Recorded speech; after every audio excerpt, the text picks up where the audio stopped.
Kejaksaan Agung menggeledah rumah Hakim Ali Muhtarom, tersangka kasus dugaan suap vonis lepas korupsi minyak goreng. Penggeledahan itu dilakukan di rumah Ali di Jepara, Jawa Tengah. Dalam penggeledahan itu, tim khusus pemberantasan korupsi Kejagung menemukan koper hitam berisi uang senilai 5,5 miliar rupiah.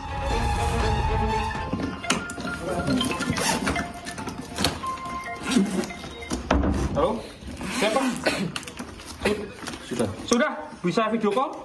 Ini udah saya buka. Udah dapat, udah. Video call bisa? Video call. Rekam sudah, Pak. Ini Sudah direkam sudah, Pak. sudah direkam semua. Ini kurang buktinya. Udah dapat ya? Dapat. Buka apa itu nanti di Koper itu disembunyikan di kolong tempat tidur terbungkus kardus. Uang dalam koper itu ditemukan dalam pecahan mata uang dolar sebanyak 3.600 lembar yang terbungkus plastik dengan rapi. Yang pertama, bahwa benar penyidik melakukan penggeledahan dan penyitaan di sebuah rumah ya di Jepara ya beberapa waktu yang lalu, itu pertanggal 13 April 2025, dan dari rumah tersebut ditemukan sejumlah uang dalam mata asing sebanyak 3.600 lembar atau 36 blok ya, yang dengan mata uang asing 100 USD ya. Jadi kalau kita setarakan di kisaran 5,5 M ya. Nanti silakan dihitung ya kalau penyetaraannya. Dan terkait dengan itu perlu juga saya sampaikan bahwa penyidik sudah menyetor titipkan ya hasil sitaan tersebut di rekening penitipan lainnya di Bank BRI. Nah, jadi supaya rekan-rekan media juga memahami bahwa cara-cara kerja penyidikan terkait dengan penyitaan untuk sejumlah uang itu langsung dilakukan penyetor titipan, karena ini kan masih dalam proses di Bank Persepsi ya. Bisa. Uang tersebut telah dititipkan dalam rekening sementara selama penyidikan berlangsung. Kejaksaan Agung terus mendalami kasus ini, termasuk mengungkap peran masing-masing tersangka. Tim Liputan iNews melaporkan. Pemirsa, Kejaksaan Agung telah menetapkan sebanyak 8 tersangka dalam skandal suap vonis lepas kasus ekspor minyak sawit mentah atau CPO sebesar 60 miliar rupiah. Ketujuh tersangka terdiri dari 4 hakim, 1 panitera, dan 2 pengacara. Sementara 1 tersangka lain merupakan Social Security Legal Wilmar Group.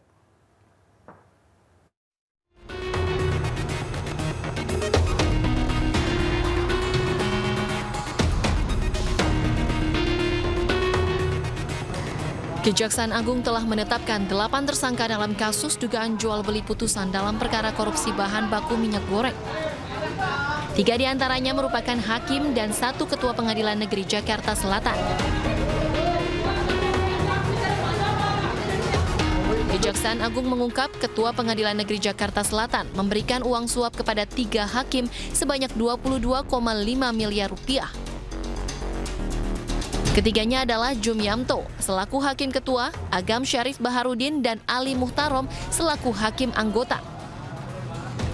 Ketiganya saat itu menangani kasus perkara ekspor minyak sawit mentah atau CPO di Pengadilan Negeri Jakarta Pusat.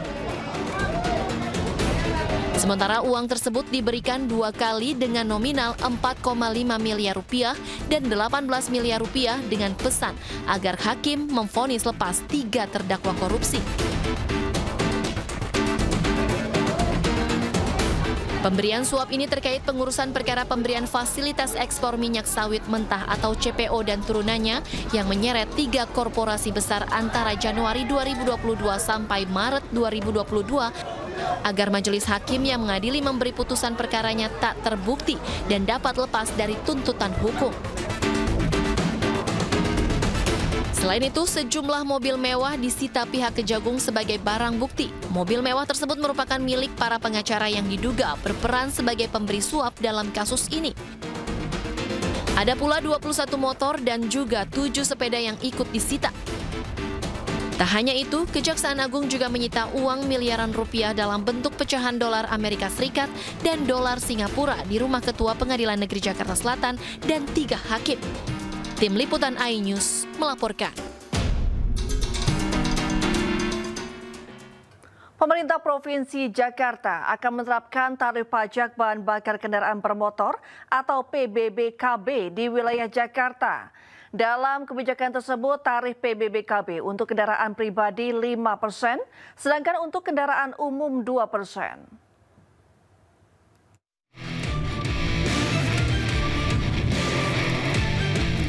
Tarif pajak bahan bakar kendaraan bermotor atau PBBKB di wilayah Jakarta secara resmi segera diterapkan. Dalam keterangannya, Pramono menjelaskan bahwa tarif PBBKB yang semula 10% dipangkas menjadi 5% untuk kendaraan pribadi dan 2% untuk kendaraan umum.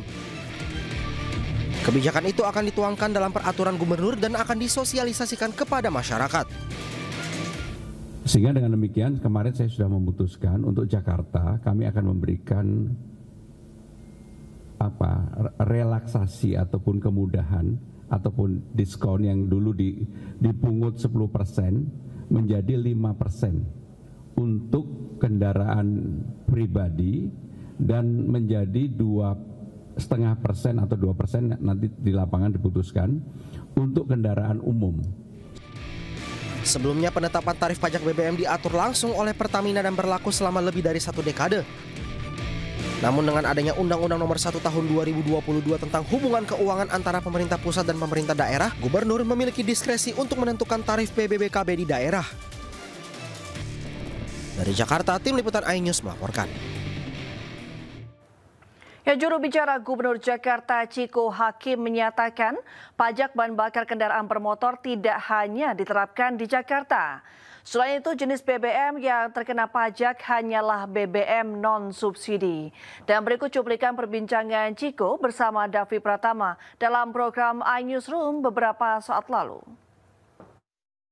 Untuk mengurangi atau mengendalikan konsumsi BBM, satu. Dan harapannya juga tentu memberikan masukan kepada pemerintah daerah. Karena ini tertuang juga dalam undang-undang terkait dengan hubungan keuangan antara pusat dan daerah. Jadi pusat memberikan ruang untuk penerimaan atau pendapatan daerah di mana pajak ini diberlakukan. Dan ada 14 daerah yang akan istilahnya mengefektifkan pajak ini dan berkisar antara 5-10%. Nah, tapi kita ketahui kondisi ekonomi seperti sekarang dan juga masukan serta aspirasi masyarakat yang berkembang tentu menjadi pertimbangan sehingga Pak Gubernur kemudian memberikan relaksasi tadi disampaikan. Dan ini juga diberikan ruang oleh pemerintah pusat yang juga mengingatkan pemerintah daerah untuk memberikan insentif fiskal bagi pemerintah daerah yang memberlakukan pajak ini. Jadi Pak Gubernur sudah memutuskan secara lisan dan akan dituangkan dalam pergub tentunya dan akan disosialisasikan ke masyarakat yang tadinya 10% yang diputuskan oleh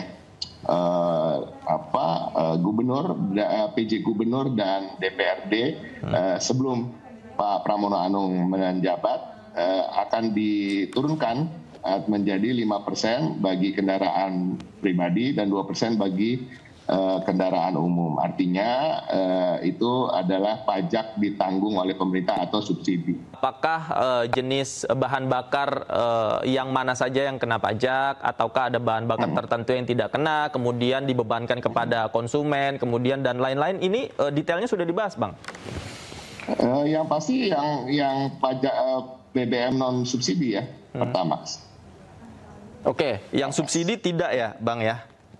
Seharusnya tidak. Ya, sepengetahuan kami tidak. Nanti kita akan cek lagi. Tapi sepengetahuan kami memang pajak itu diberikan pada BBM ya.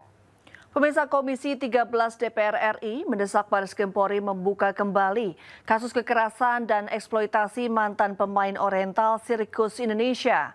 Desakan tersebut karena menilai terdapat pelanggaran HAM berat pada kasus tersebut.